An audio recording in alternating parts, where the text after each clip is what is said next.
importância porque é o primeiro contato que você vai ter com o mercado.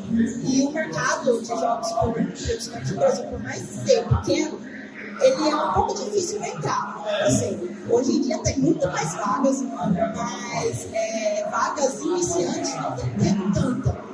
Então, se você já começar desde a faculdade, se desenvolver bem, dar valor para os seus projetos, fazer network, já vai garantir um caminho de entrada ali para você. Assim, hoje, uma habilidade de resolver problemas, resolver bugs, saber ler o código de uma outra pessoa para você corrigir algo, ou implementar algo, é uma habilidade muito valiosa hoje em dia, principalmente se você for trabalhar em projetos que já estão em andamento, porque muitas pessoas conseguem construir coisas muito boas do zero, mas vai pegar um código de outra pessoa que fez um projeto gigante com 1000 e poucos arquivos e não consegue achar o caminho de tal aquele problema que vai ser resolvido.